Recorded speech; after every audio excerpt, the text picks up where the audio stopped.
Join us on Now We Consume. Take in the knowledge, take in the laughs, indulge in the topics with us. The Now We Consume podcast will take you through the parts of your day you normally dread. Why suffer through the existential crisis of life alone when you can do it with us? And Now We Consume. This is not meant to be a conspiracy episode or podcast, but we may cover some topics that dance that line like a toddler dances on their mother's last nerve.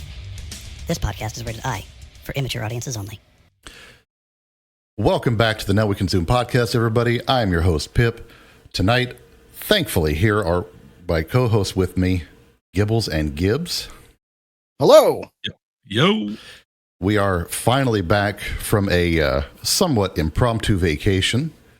After our last show, Life decided to play Muppets with us, and we were forced to take some time off. So now that we're back, we are ready to rock and roll and get back to it, as it were. Show me your money. If people want to show us the money, that's great. That would be amazing. So one point of interest, we have made it kind of a point on this show to trust that the listeners are high functioning adults. For that, we apologize. We are at a point now where we are pushing for growth of the show. So as much as it pains me to say this, if you're hearing our voices right now, we would love for you guys to engage. And, this hurts. Please, if you could, like, follow, share, subscribe, anything that you can do on the platform that you're on. God, I feel so dirty. I feel like a dirty slut dragon right now. I'm going to be in the shower later going, I can't get clean. Slut dragon. If you get the reference, you get the reference. Oh, man. But Bad dragon. Bad. Terrible website. Great products, though. But if you guys could, I hate to ask, but we have been doing the research, and yes, it does help. If you guys don't know anything about analytics, it does help the show grow. So please do what you can to help us grow. It will help us out. And then we can stop asking. So we can go back to just being our normal dysfunctional selves. Moving on from that, we are T-minus 16 weeks to the live show. Fuck yeah. I can see the excitement building on your guys' faces. It's going to be chaos. It's going to be absolute chaos, dude. I did get the new interface in, so I will have 8 inputs. You can I can interface with my ass. That's not. No. Oh, but it's gonna be something. Yeah. So the live show, we're going to get all the information out to you guys when it's completely ready to roll. But the stuff that we can and will share with you, it will be in Lancaster, Ohio. It will be at a bar called Hadouken Barcade. It will be on the Sunday of Labor Day. So that is, I believe, September 6th, off the top of my head. We do not have an official start time. We are shooting for probably like early evening. The reason we went for the Sunday, A, it was the easiest to get a slot, and B, being the holiday, y'all can get drunk, and chances are you don't have to work the next day. And Lancaster is a very inexpensive town. There are places to stay down there. You can go and crash at a hotel for very little money.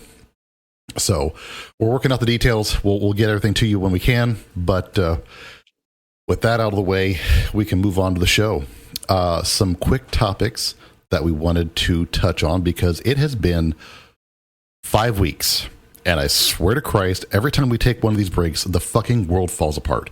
Guys, you realize what this means, right? We are the glue that holds this world together now. That's terrifying. Right? Does that explain why I'm sticky at the end of the episode, or is that unrelated? Well, it's either that or the mayonnaise. So take your pick. Okay, that'll do it. That'll do it. I gotta check mine. It might be expired by now. Your lot lizard's expired?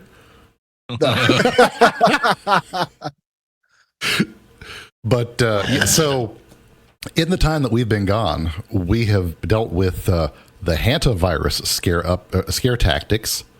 That turned out to be a big nothing burger. To be expected. Basically. We were all kind of waiting for it, I think. The Iran war has been kind of going off and on a little bit. I don't see it ending anytime soon, honestly. I think they're going to milk that thing for every bit of money they can get. The industrial war complex go burr. Yeah. Basically, all the insiders are being able to get a shit ton of money. Yeah. By betting on stuff before we know about it. It's like a ceasefire that it's on, ceasefire that it's on. Yes. AKA it means all of us regular Americans, we lose out on money. Yeah, Yay. pretty much. The British citizens, I believe it's in London, but I did not get the exact town, but it looked like London from the video that I saw, have been taking to the streets to take back their country. It was a huge protest, hundreds of thousands. Starmer? Keir Starmer. Keir, yeah. He might want to leave the country before he gets lynched. He may legitimately end up in the gallows. Well, there's I would recommend people on YouTube because there's some stuff that we literally can't talk about on the show just because of what's happened. But look at on YouTube the demographic changes of particularly London over the last 20 years, and then look at a lot of other crime statistics or data, and you will see very quickly why people are very upset. Yeah, it has to do with a lot of religious favored importation and lack of assimilation, and it's things that we're facing here in this country too. That's a topic that we have been wanting to discuss on this show, but trying to find the way to do it that won't get us absolutely canceled and banned on like every platform has been tough. So basically, that's a conversation we'd have to have on Rumble, and that's probably. Yeah. So, unfortunately, that would be like a Rumble only episode kind of thing. Yeah, or we save that for the live show. Well, that wouldn't be a bad one. Yeah. And gonna rustle a lot of jimmies. Well, probably not in that town. No, not there. Thank God. Thank God. Yeah. So we've also had President Trump met with Chinese leader Xi. I guess they rolled out the red parade and the big black carpet and everything. It was a successful meeting. No shots were fired. No poison food was eaten. No one threw up on someone else's leader this time. It was a good show. Yeah, kind of meaningless in a way, but yeah, I was gonna say it seemed more like a nothing burger in a way. Oh yeah. It was basically just a show of, we can play nice. Nothing came of it though. We're now on UFO disclosure round 37, I believe. Yeah. The site is interesting, but it's not showing anything that I don't think we've already seen. The stuff from the Apollo program, however, seeing that officially disclosed has been kind of interesting. So I encourage you guys to go and check out that site. I will link it in the show notes later, but I did not have it ready to go. That's my fault. I apologize. I'm terrible. We are also dealing with a super El Nino that is sparking fears of global food shortages due to weather pattern disruptions. It's the middle of May here in Ohio. We hit 90 today. Same. Last week it was like 79. 60. In 2 weeks, we've gone from 45 degrees to 90. Yeah. Yeah, same We're here. sitting about 80 today. Same here. It's been kind of weird. And we're going to talk about some other weather weirdness here in just a little bit when they get through the quick headlines here. But there are some big food issues going on that are a major concern. And that's not a good thing because we're all bigger dudes. We like to eat. Food shortages are a pretty serious concern. Yeah. First it was Ozempic. where it was suggested. Now it's going to be you lose a weight no matter what, buddy. Now that's what I'm facing now. The government said, people want to lose weight. We're going to help them out. Yep. Yeah. This is all the work of HARP. Dude, weather manipulation should be illegal. The fact that it's illegal for the government to do it is asinine. Right. Yeah. If only we would have done an episode on that.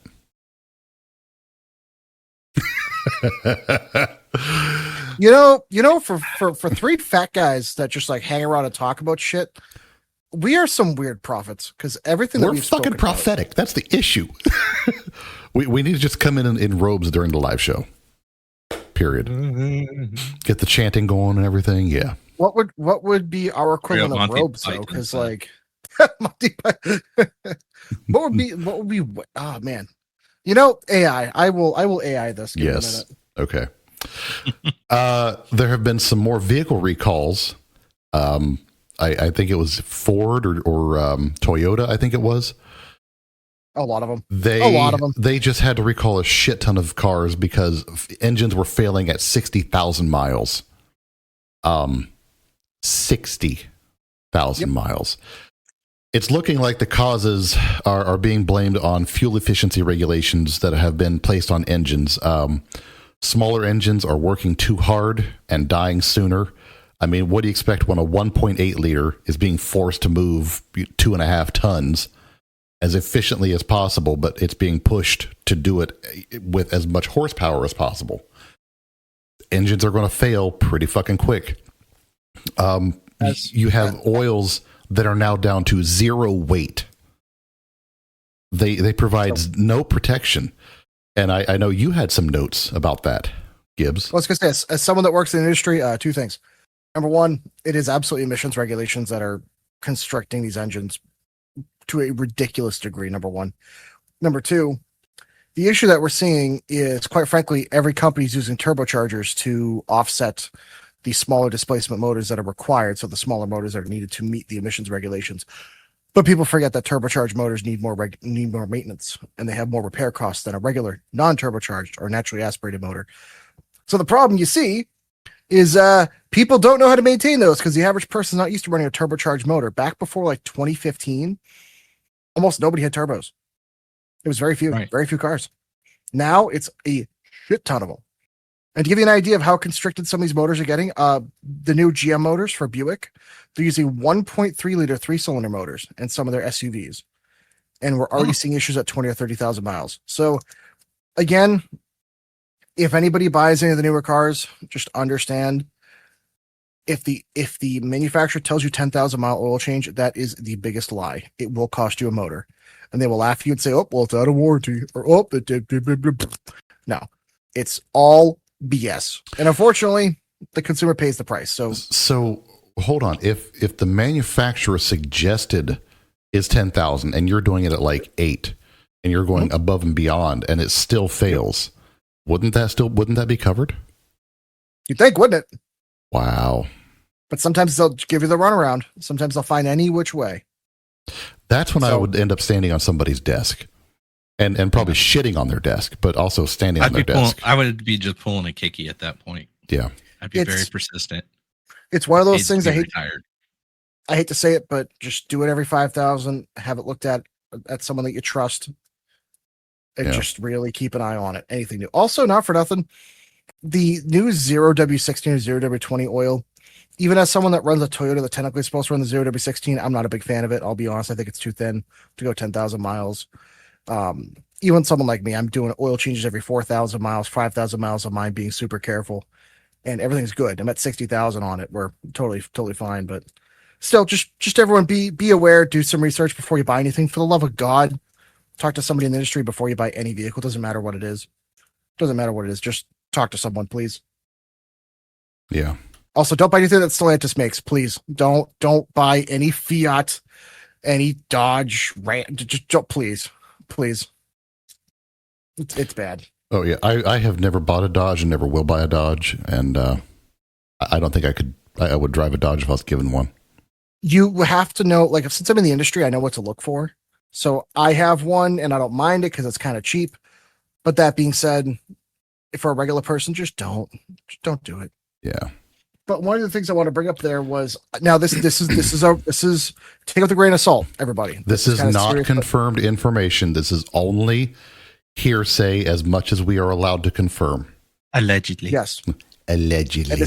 But this is important. As I got notified from a regional rep from a major automotive parts dealer that, hey, this specific company, I don't want to name the name because they might be releasing information tomorrow or sometime this week, but they're looking at roughly a shortage of up to 40% on petroleum products, particularly with engine oil. What that could mean is oil changes might almost double at that point. The cost. In terms of the cost. What that means is there's certain oils like OW8 and OW16 that might not be available. So just keep in mind, if you're looking to get an oil change done in your vehicle and want to stock up on some, it might be a good idea. But if you're someone that's using a regular 5W30, 10W30, you'll most likely be fine. But it just will be more expensive going down the road. So just keep it in mind. So why would bend over even more? Why would the 5 and 10 weight stuff be more expensive if it's still available when it's the other stuff that's out of stock? Because everyone else is going to buy it. Oh, that's the issue. There's always so much supply. So gotcha. And that demand goes way up. Because think about all the people like me that are driving newer Toyota that take the OW16, you can still do a thicker oil in it and you're fine. You can't go thinner, but you can go thicker. Granted, yes, it'll affect the gas mileage, but at this point, who cares? You need oil. So because you can do it, it might be the case of there's less supply, there's a lot more demand. So just keep it in mind. Anyone that drives that puts any serious miles on their car, just be aware. Gotcha. But you're in the Midwest, so odds are you'll be fine. Yeah. Yeah, and then the last little news tidbit before we move into the main stuff. The data center debate has been heating up. There's a new data center going in Utah. 40,000 acres. It's twice the size of Manhattan. What people need to understand, that is freaking ridiculous. That's huge. Like I drove to Manhattan about 2 months ago with my girlfriend, and it took us an hour to drive the length of half of it. Driving. Are we going to be producing Skynet out of that building finally? Well, it is an AI workhorse data center, so probably. But it's also looking to pull about 9 gigawatts, which is twice what the entire state currently uses. So they're going to have to provide all of their own power. Probably, hopefully, they're going to use an SMR, small modular reactor. We've talked about those here before. Mm-hmm. Probably some solar, probably some wind. I don't know what they're going to do for water. They're going to have to tap into some sort of local source, but got to recycle the water. They have to. I mean, they have no choice with a facility that size. 40,000 acres. I mean, my God. So here's my question, and I want to say this without causing the alarm of the authorities. But for a place that big, the amount of copper in that building. Well, what I was getting at is we could destroy all the data centers in the country by just telling all the local crackheads, "Hey, there's like 900 pounds of copper. Go get it." like I was telling you, my goodness, it's either that or you have to think about too. There's not going to be a ton of security because most people wouldn't steal anything. So I mean, you could also tell a bunch of really, really people that aren't well off that really need GPUs saying, "Hey, there's a bunch of 5080s in that son of a bitch if you want to go and take them." And I bet good luck getting in, though. I don't know. Yeah, I mean, so there was that whole thing about storming Area 51. If a bunch of Chads can put that together, there are some people who could put together a storming the giant data center thing. I'm sure someone could do it. It's not just GPUs. There's RAM there too. There's hard drives there. So we could do it, man. We could put together an event, storm the data center. Also, someone else I saw posted, they were like, "Hey, 1 pound of sugar will ruin all of the concrete in the place. So, do what you got to do." And I was like, "Ooh, That's fair. Yeah. Also, I just had to look it up to confirm the price, but copper is up to over $6 a pound. Oh, It was $4 a pound last time I really looked at it. Well, the data centers will do that. Yeah. yeah. Because damn, all my old pennies are worth about 4 cents a piece now. Right. Ah, God, I got some change. What if you were the one guy that just like when they first announced to get rid of the pennies, they just went to every bank they possibly could and got every single penny. They have like 100 tons of pennies in their basement, and now they're just going to be rich in like 6 years. Man, God, Yeah, but still gotta get that. You still gotta get that somewhere to get your investment back. You know, think about it. If each penny ends up being worth 10 cents in like 5 years from now, every shovelful is like $20. Yeah, well, That's true. You have to be able to melt it down and find a way to prove that it wasn't from pennies, because that is still destruction of federal property. You can't just sell it as is. Well, okay, you can sell the coins for metal value. We do that all the time. Yeah. I have a lot of pennies. Oh my God, I have a lot of pennies. I have rolls of just copper pennies.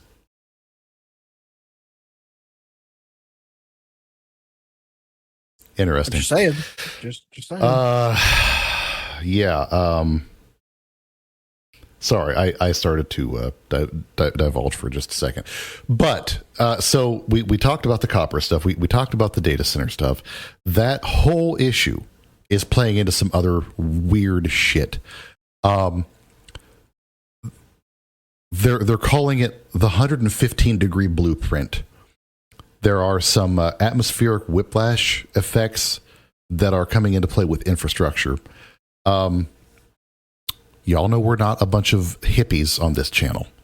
So yeah. It's not really discussing climate change as much as it is an abstract future where the discussion is more towards the immediate engineering tolerances of the physical world. What we're getting at, high voltage grid transformers rely on ambient air cooling to shed heat accumulated during the daytime peak usage. There's a lot of nighttime heat trapping going on because the ambient air temperatures at night are failing to drop below 90. And it's happening in these places where they're building the data centers, which means these transformers can't cool down. When that happens, the equipment's cooking itself literally from the inside out, leading to structural degradation. We have talked before about what happens when transformers go out. Optimus Prime gets excited. He goes out to a date, and Starscream shows up and just ruins everything. Sorry, I had to throw that in there. But the equipment can fail, and we are on material shortages of epic proportions now. So when a transformer blows you, it's epic. Phrasing. Yes. Sorry, that's where punctuation matters. When a transformer blows, you don't just go to Home Depot to buy another one. The lead times for these things have now hit crisis level. I'll tell you exactly how bad here in just a second. But in the issue of the cloud versus the soil, we have spent a decade obsessing over the digital cloud and the software to run it, but we've entirely forgot that the cloud runs on massive physical data centers that require millions of gallons of actual water and unyielding electrical baselines to keep it all from melting. Another way to shut down the data centers, stop the water flow. That'll do it. Now, this must flow. the spice must flow. So, why is all this important? Grid failures are becoming more and more common.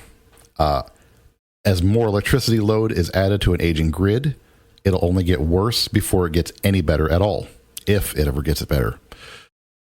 These are issues that we have previously discussed in depth in some of our other episodes. So If you want to, you can go listen to some of those preparedness episodes if you haven't already heard them. But this is something that can and likely will affect not just entire sections of the country, but probably the whole country at some point due to cascading failures. And it's something that people absolutely need to be ready for. Gibbs, would you like to talk about the NERC stuff? Absolutely. Yes, NERC me, buddy. Take it. NERC me, baby. NERC me, daddy. So NERC. What's that? We should move this over here. There we go. Now you're It's fully like, oh my God, illuminated. flashbang. Jesus Christ. Now we can see you. Oh my God. The North American He's getting Electric. the sun. I know. Here comes the sun. I looked at that fucking pre-photo from Nagasaki or Hiroshima. Excellent. So NERC stands for the North American Electric Reliability Corporation. They've issued a rare level 3 essential action alert regarding grid stability. They warn that unprecedented surges from large power consumers are fundamentally destabilizing the bulk power system, predicting sharp accelerations in peak demand that the grid is completely unequipped to handle.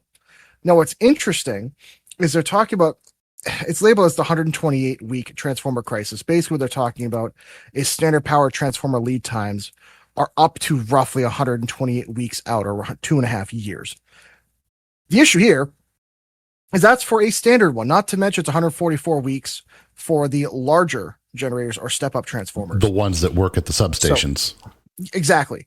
So here comes the problem. If something happens even at your local street level, or something happens local to you, if they have stuff in stock, that's great. But when this keeps ramping up, when these data centers come online, like that one in Utah is looking like 2028 or 2030, when those come online, there's no way of predicting, because at that point, a lot of states are talking about having electric vehicle only, or having electric sales only, or having hybrid only.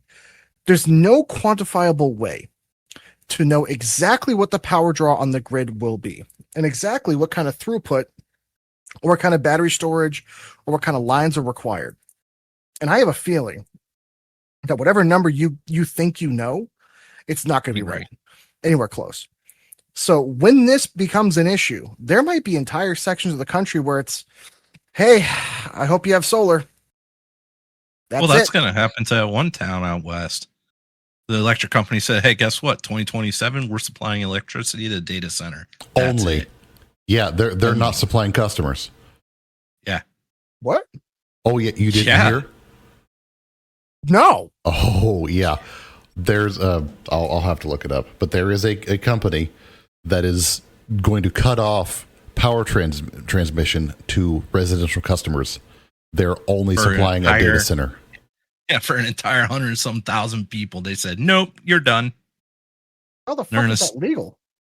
They're in a state where the electric company is not controlled by the government.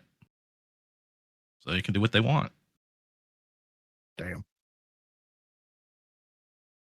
Don't you love an oligarchy? Yeah. Right. Don't you love it?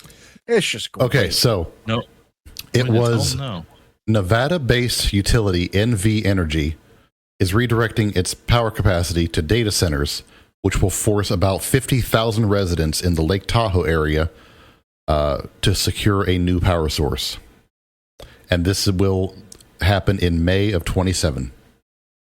So wait a minute, but I thought a lot of these places you legally have to be hooked up to city power and city utilities. There's a lot of places they don't even let you not be. However, the supplier does not have to legally be hooked up to you. So wait a minute, so you're paying taxes on the lines that go to your house, but they say, thank you for paying for the taxes. You don't get power. Yeah. Yeah. Honestly, Killdozer wasn't enough. Yeah.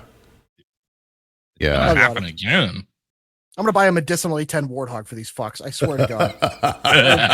Oh, man. Oh. Yeah, I'm sorry. The data center wanted power. Well, I don't get any. Nobody gets any. Yeah.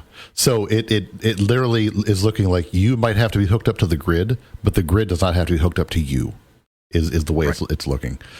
I'm curious if they're going to start mandating solar panels out there and have all the people make their own grid, Because if they do that and the government supplies batteries, they could literally turn all the houses into their own substation with the battery backup. But then that means the average person has to bear the cost of putting their own $40,000 to $80,000 solar system. Well, spread across 50,000 residents, the battery backup system could be paid for in a few years. But you are trusting the government to handle that. They're from the government. They're there to help, Gibbs. Remember. You see how well I think of that. Oh God. Yeah. That'll go well. Yeah. No. Honestly, you should just get a tax write-off for any of that kind of solar stuff you do in your house. Oh, absolutely. Just one for one. It should just be federal. That's one of the few things I will agree with Obama what he did under his presidency, because that's how my house we got solar back in 2013. Yeah, it basically cost us nothing. So, besides that, yeah. Hey, speaking of swapping over to solar, I have this section titled "Swapping Engines Mid-Crash: The Panicked Energy Realignment." With all this shit going on, we have data centers sucking up power. We have the issues in the Middle East, the war with Iran locking down oil prices surging to levels that we haven't seen in quite a while. The cost of gas driving people to complain like 2021 again. I know I was able to make a gas station attendant laugh, and he looked like he needed the laugh. He'd been called over to help somebody. They were having a problem with their gas terminal. Before he left, I came over and I said, "Hey, before you go, I've got a problem over here with mine too." And he says, "What's going on?" I said, "Every time I use this thing, it hurts my ass." He got a good chuckle out of that. He got a good chuckle out of that. He was like, "Yeah, I needed that one. Thanks." Oh, man. But I was like, "Yeah, the bad man touched me right in the gas hole. It hurts." So, but people are trying to find ways to deal with the increased gas prices, the threat of limited oil supply that keeps coming and never actually comes to fruition. People are trying to find ways to transition to green. The vast majority of people know that that's a kind of a frantic dream that's not actually going to be realized. So what we're having is this frantic defensive geopolitical balkanization of resources that's driven by kind of survival needs.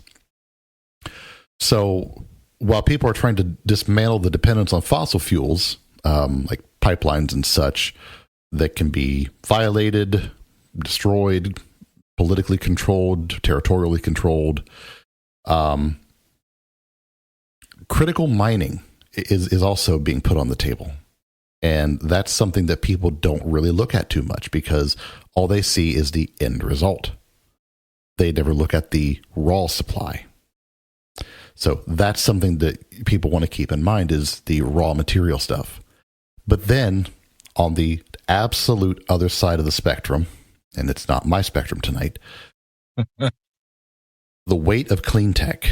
A solar plant or a wind farm requires substantially more physical minerals per unit of energy generation than a traditional fossil fuel type plant. So the green energy, as much as it gets touted and yelled about and, heralded as the true savior of the energy crisis. Christ, Gibbs, you're flashbanging me with your whiteness now. Oh, sorry. It's not a weightless alternative. It is a massive cost. The cost is in the Earth's crust, and it's being shared by exploitable people that are in positions that are not great.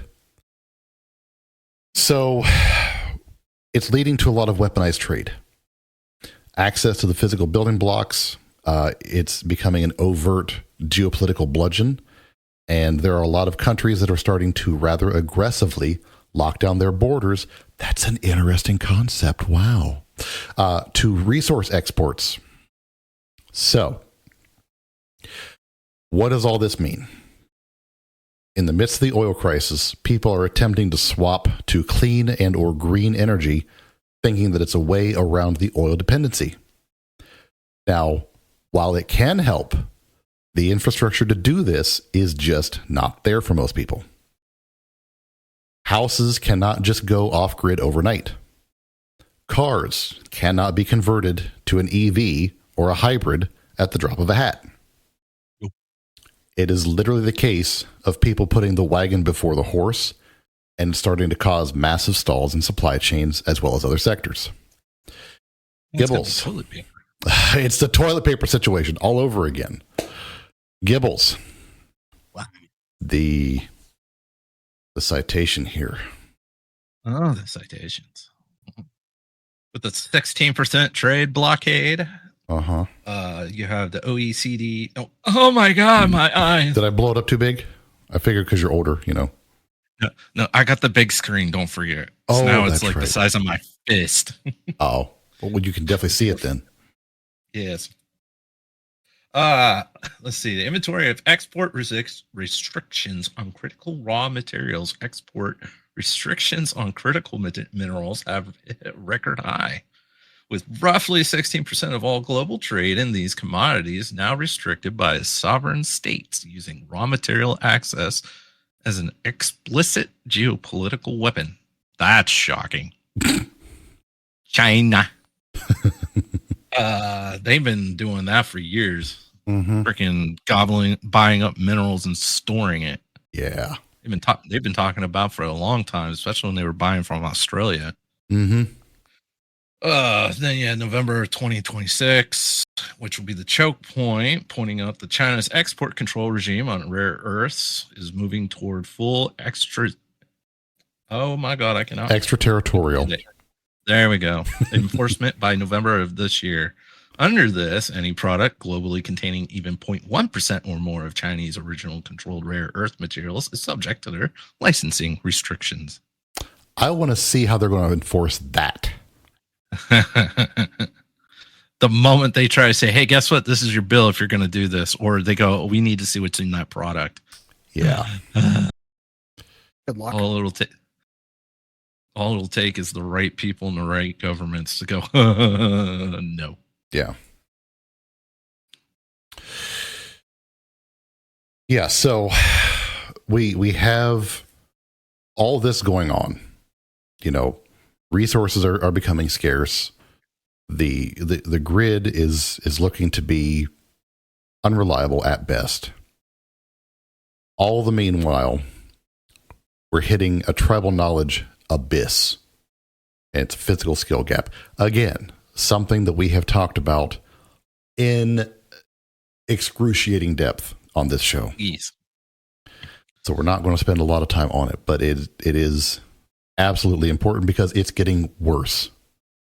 I was hoping by now it would start to get better or show signs of getting better, and it's fucking not. Oh, we can't hire nobody anymore. No. Like, we have advertisements out and nobody's signing up for it because they don't know how to troubleshoot. Yeah. So we have the capital and we have the political panic. We have the advanced software to design absolutely perfect new electrical grids and factories on paper. But we're running into a hard wall of physical human execution capability. Go figure. It's not like we haven't been talking about this for the last 20 fucking years. We're hitting mass retirement collapse points. The generation of utility mechanics, line workers, and industrial technicians who spent the last 40 years keeping the entire world running are starting to retire. They're taking decades of unwritten, uncodified tribal knowledge about how the older systems actually work under stress with them. So those guys who can walk up to the weird spitty thing and just tink it with a fucking hammer and it works for the next 2 years are going away, and nobody knows how to replace them because they haven't been training with them. Right. On a side note, we're seeing this at my job. My job is a field where you don't really go to school for it. You kind of just end up in the field or you get training for it in the military. That is it. The average age at my workplace is in the upper 50s, maybe like lower 60s. That's the average age. We're losing people there. I think we've got a dozen people leaving over the next couple of years. There's not a lot of people coming in for training behind them. So the amount of what? It's on these companies, particularly the older generation, to start teaching people. I don't know why, and maybe this is like a side rant, why some of the generation 60 plus are so against teaching people. Because I've seen it from both sides. I've seen a lot of cases where, sometimes there's no one to teach, but sometimes there's also no teacher for certain things. Yeah. Sometimes it's hard to find kids and like younger people that are willing to learn. Don't get me wrong. I see that too. Mm-hmm. But at the same point, it's this, you have to pay your dues mentality of, you have to do all this bullshit to get to the point where they will teach you. It's like, yeah, guys, you really think you have an extra 10, 15 years to dick around, like getting people to dig ditches before you teach them how to do it when you're going to be retiring like next year? Yeah. Really? We're kind of at that point where the companies really need to place an emphasis on training people to do the job. Or quit asking for 5 years experience for something that just came out yesterday. Right. Yeah. Some of those, I think the people don't want to train because they're afraid of getting replaced early. Well, there's that too. It's just going to go to China or India or whatever. At this point, yeah. And there's always an Asian that's willing to learn it and work harder than you. Yeah, pretty much. Or there's a corporation that's willing to spend the extra bucks to get it sent overseas so they don't have to pay the extra taxes. Yeah. Of course. Yeah, the minimum requirements for an entry-level job are pretty pathetic. And also, calling an entry-level job something that requires a bunch of experience, or vice versa. Yeah. Requiring a bunch of experience and then calling it an entry-level job is also horseshit, because that's just restricting pay for talent. Yes. That's kind of bullshit. But anyways, so we've got educational and cultural pipelines that have heavily over-indexed digital abstraction, coding, and theoretical design. Again, we touched on that in our physical failure episode. Excuse me. But we've turned out millions of graduates who can optimize the absolute shit out of an algorithm, but have completely lost tactile intuition. The physical understanding of how materials warp, stress, and break under heavy load is a concept that is now completely lost to the outbound engineers of today. Because they don't have to have any real world experience. Yeah, no, they're pretty much just if you can make the thing on the screen light up, then you're golden. If the computer says it's good, it must be good. Yeah. That's how AI told you to shove garlic up your butt when you're sick. Exactly. You too? Yeah. It told me I have to spin on a clockwise, so counterclockwise and you get sick. Yep. So the rotation matters. Rotation always matters. Around town. Yep. So the big irony in 2026 is that we're now smart enough to build machines that simulate human consciousness, but we're too dumb to find enough people that know how to safely splice a high voltage cable in a muddy ditch during a midnight blackout. So it seems like we used to be a society where there were millions of people that would do the physical work, and then you have a few thousand people that did the engineering, then a few hundred people that oversaw it, and a handful of people that were really, really good that oversaw the whole thing. Yeah. Now you got a million engineers, and you got 10 people that are overseeing the work, and one guy that's doing the work. And it seems like it's with a lot of fields. Yeah, pretty much.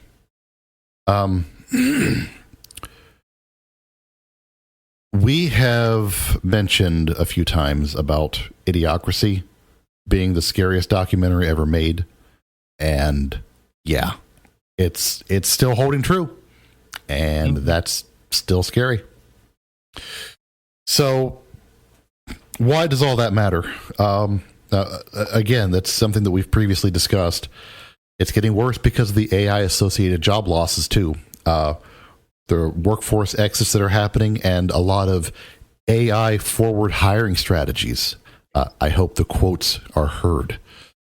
Being put in place by people who don't know any better because they're being taught in college that AI is the future and the path forward.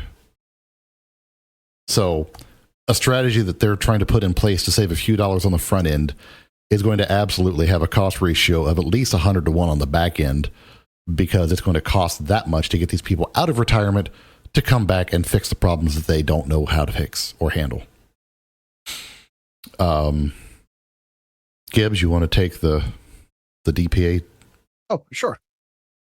The problem is so severe that the U.S. Department of Energy, the DOE, and the current administration recently had to issue a formal Defense Production Act, or DPA, determination, specifically calling for the domestic grid supply chain capacity and the skilled execution pipeline dangerously limited.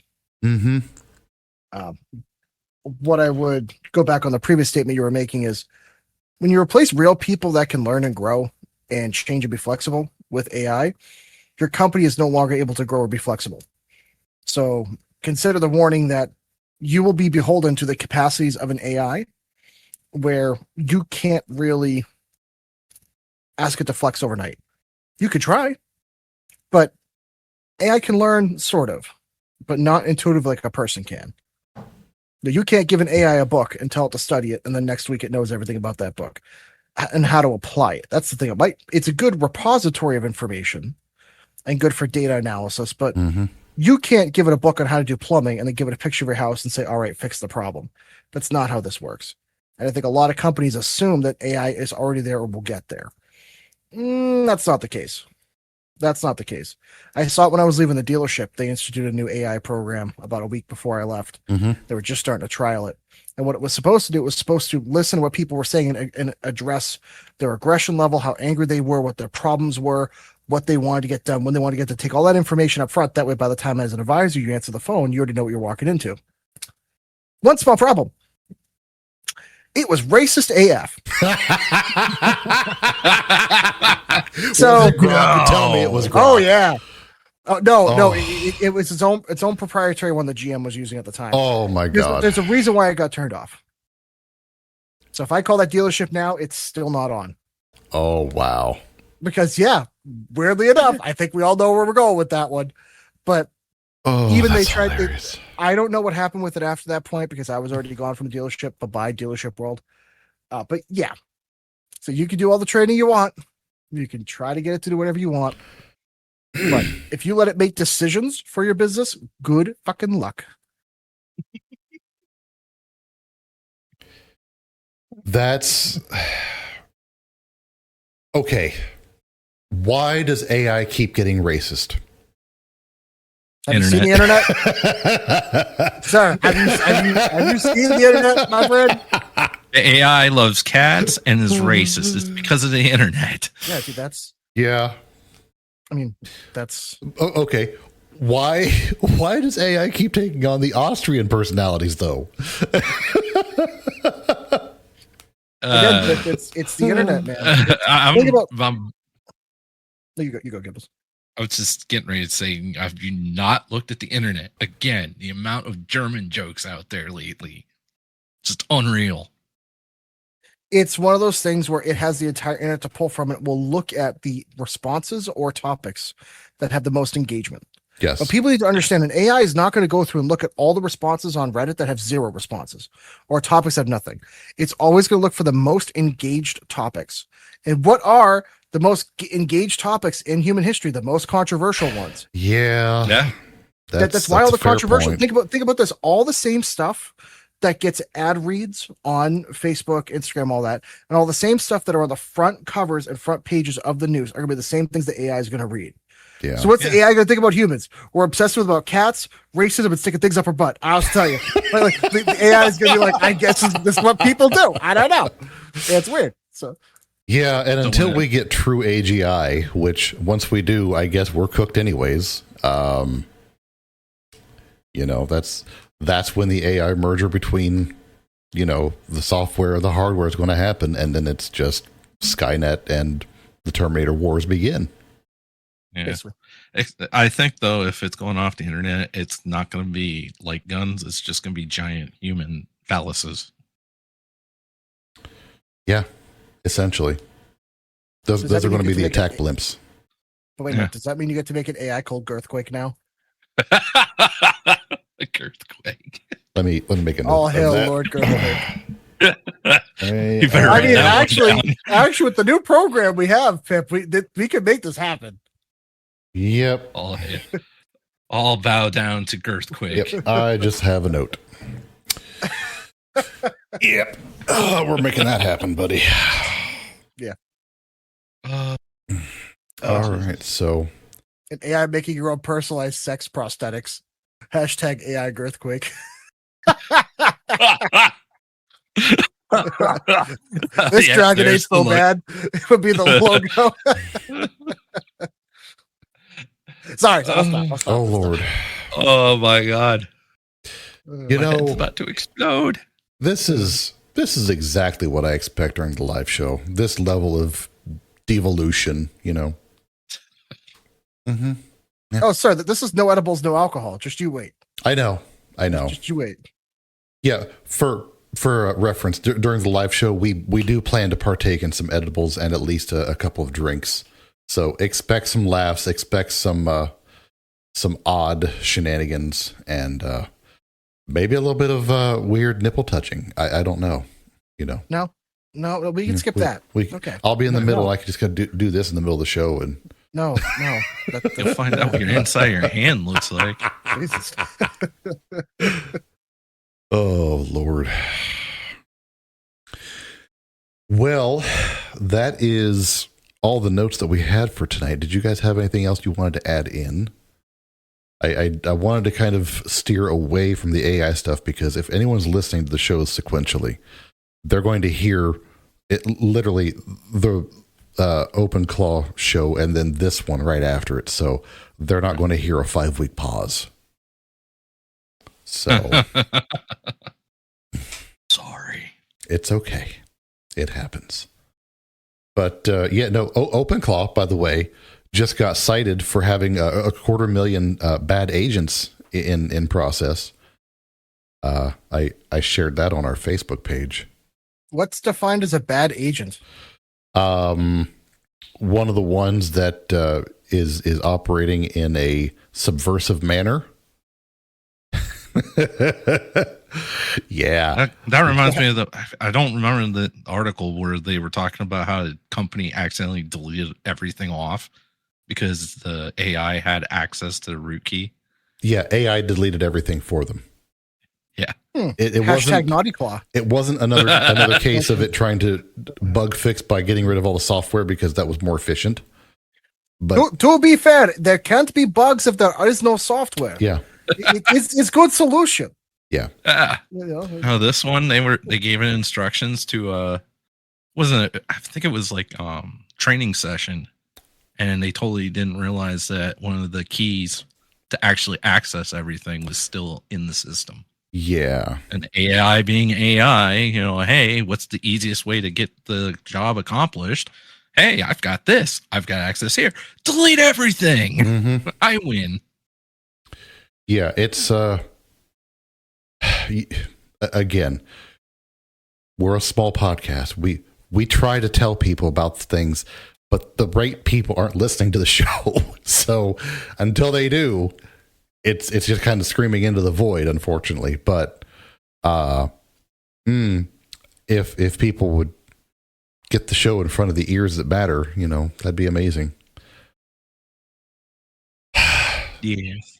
So what we need to do, everybody needs to go and make an account on Truth Social and just at the president, at the vice president, the chief of staff, the media person, the Congress, senators. Let's get the show in front of all their ears and just be like, hey, these guys have been prophesizing everything y'all have done weeks and months ahead of time, and they solved issues that you guys can't solve. We solved the national debt. We solved the energy crisis. We solved the education stuff. Yep. And we fixed the national debt. Yep. And we also fixed retirement as well. Retirement, that was the other one. Yeah. And we're just a couple of fat dudes sitting around. And it's not like just solve you just have to do this. No, we went in detail, and it's easy. Yeah, no, we backed it up. It's literally not hard. Did my homework. Look, teacher. Yeah. I see the numbers right here. It's just it's not hard, but Yeah.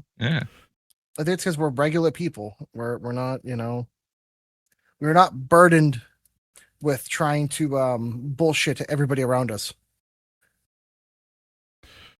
Yeah, no, it was very simple. It's like, we did the homework. It's like, look, here's our math. We did the numbers and we have all the stuff. Really? You think that highly of yourself?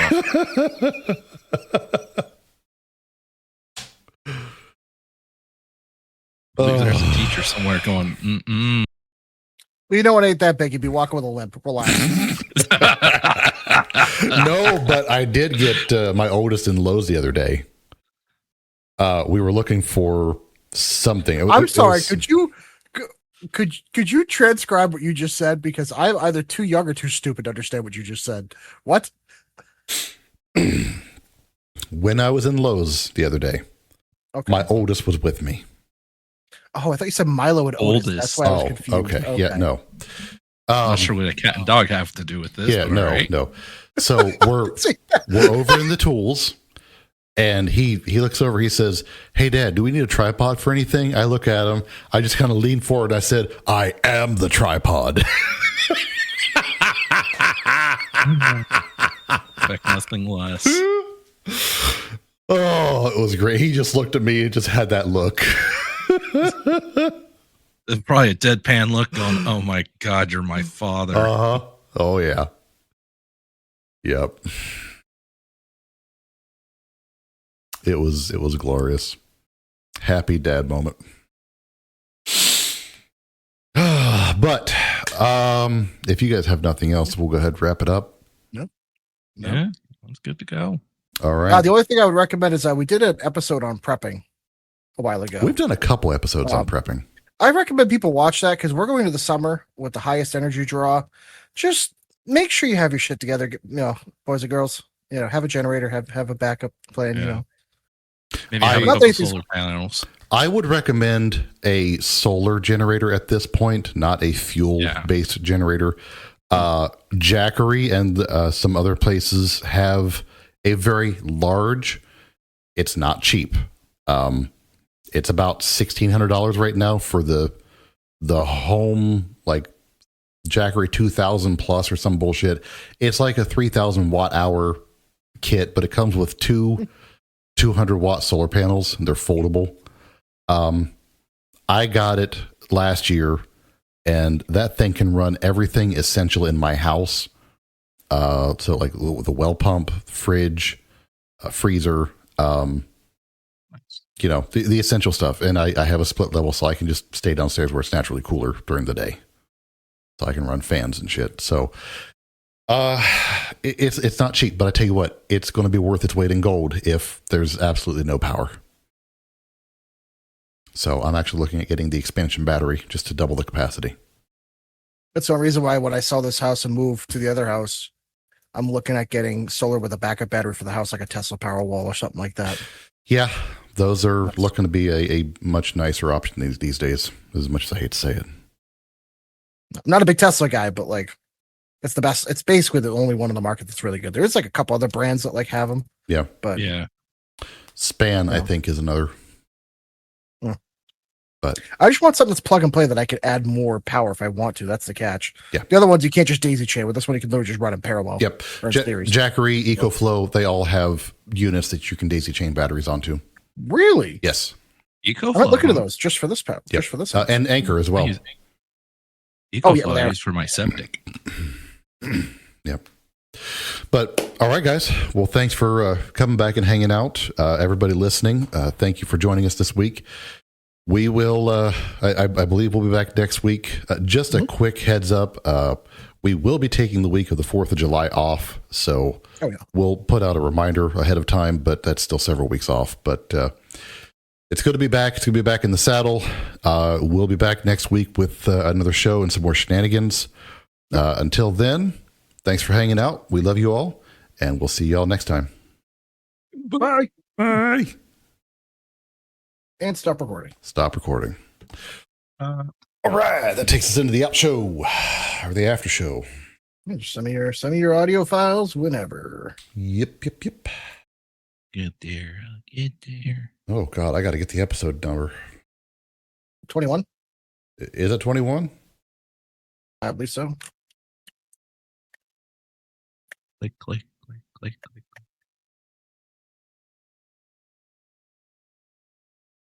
Tuesday. Yep, it is 21.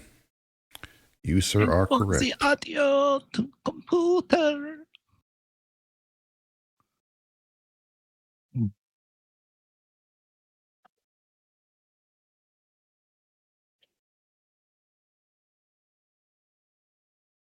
And boom. Exportation has begun. So, Farrell, I didn't expect to see pop it in, but she decides to dive in and say hi. That's awesome. Yeah. That's good.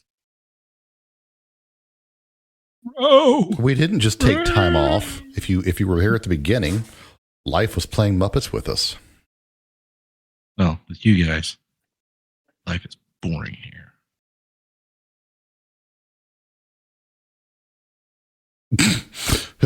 Respect our diversity. Yeah, see, now you got it.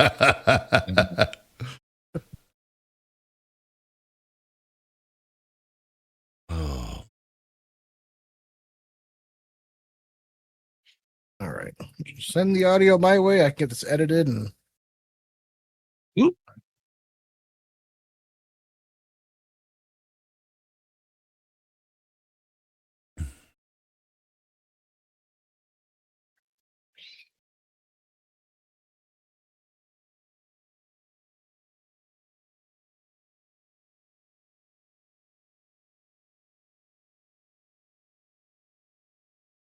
Slooping the file towards you. Sloop, sloopy doop, sloopy doopy doopy doop. Oh, you guys got any big plans for the week? Nope. just starting the new job and just trying to keep up with shit after it. Yeah. I started to put some mulch at the house out front. Hmm. So. Yeah. I had to fix a I don't know if my grandfather did it this way, but on the first floor bathroom, the way the plumbing works for the kitchen sink is the stupidest fucking thing. He decided to use some random bits of pipe he had laying around. So it literally goes from the cast iron in the sink to a steel. It brings it down from a 1 3/4 inches down to a 1-inch steel pipe and then down. And then it mates with, wait for it, 1.5 inch PVC. And then he actually used silicone to bring that to a 2-inch. And needless to say, the steel started to rot out and leak. So I spent today, because guess what they don't have at Home Depot? Steel pipe.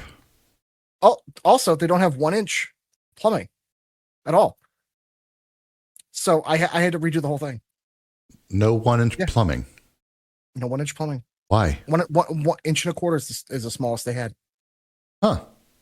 So now it's stepped up to 1 1/4, but that also meant the 1.5 inches that was at the bottom didn't fit it, and they didn't have 1.5 inches to 1 1/4, so I had to do some fucking magic bullshittery. It was so stupid. And I don't even know why they'd use a pipe that small anyway for a fucking drain. Like, it was only like an inch. Like, why would you use something that small? It just gets clogged. Yeah. I swear to God, the new house, I'm just going to use 2-inch plumbing for fucking everything. And the toilet's going to be like a 5-inch. It's going to look like a fucking fire hose. It's just like, Yeah. Clog not, want not. Let me tell you, that thing's going to, I ain't fucking around with that. It'll be a kicky-proof plumbing situation. Dude, it's going to have to be. I'm just so sick of plumbing problems at this house, man. It's killing me.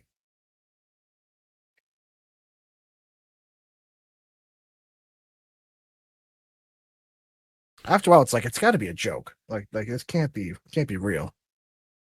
Yeah, you would think that, but that's why I'm happy about the new place, because all the place was built in the 60s, man. All the plumbing's like already decent. You think that's decent? That's hilarious. You come to my house, you'd be like, dude, my house was built in 1739. Like, you gotta understand. The plumbing is built on faith. You know, The fact that they're holding on. It's holding on by religious faith. That's it. Not even holding on faith. Literally, Papa Nurgle has blessed my house. Let me tell you. Oh God, it's a fucking problem. Gibbs's version of new is within the past 100 years. Yeah. My house is so old, it is before the times of Scientology, and the church is a spaghetti monster. Dude, my house is older than this country by almost 50 years. Yeah, your house is older than like every state. Yeah. Except Virginia. Yeah. So your house didn't need a birth certificate when it came into being. No. Back when my house was built, when somebody was sick, they just did fucking cocaine about it. Uh-huh. and a little bit of bloodletting. Yes. Which should be brought back. Cocaine and bloodletting. Hell yes. 2026. Oof. I need that on bumper Bloodletting. sticker now. No dead hookers, man. Hey, Gibbles, your audio you sent me is just all blank. Are you serious? I hit freaking record the whole time. Well, the whole thing's just blank. Did you have your microphone selected? Was it making warbles? No. Just play the audio file you put in Discord. It's all blank. You gotta be fucking kidding me. I mean, worst case, we can just pull the audio from the stream. It's not a big deal. If we have to, we have to. My God, what the hell? Again, the stream audio is still good enough that it's not the end of the world. Huh. Did Yeah, it's like it shows like it's something was there. Oh my God. Let me check my settings again. I didn't touch anything. But you got a new mic. Yeah, but I used it since then. Did you record and everything? Yeah. What in the world? I bet you because the video was screwing up on me. Because remember, I had to fix my camera. I bet you. Worst case, if I have to do the audio tomorrow, I can. If you need to figure it out. But I do start the new job tomorrow, so I don't want to be up too late. Right. Don't stay up too late.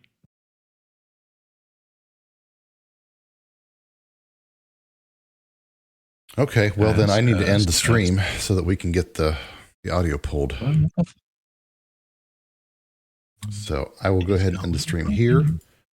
Everyone that's hanging out, thank you for sticking around and stay up. He's starting a new job tomorrow. He can't call in. He needs to call in. Yeah. We'll see how well that goes. Yeah, that would not. Test. Oh, no. There we go. Oh my. So it didn't. No, it didn't. Okay. That's fine. I'll just use the recording tomorrow. Okay. That's not a big deal. Wow. Especially because I'll be getting home earlier now, so that'll be quick. Nice. Okay, I'm going to go ahead and end the stream then, and I'll let you pull that. So, guys, thanks again for sticking around. We'll catch y'all next week.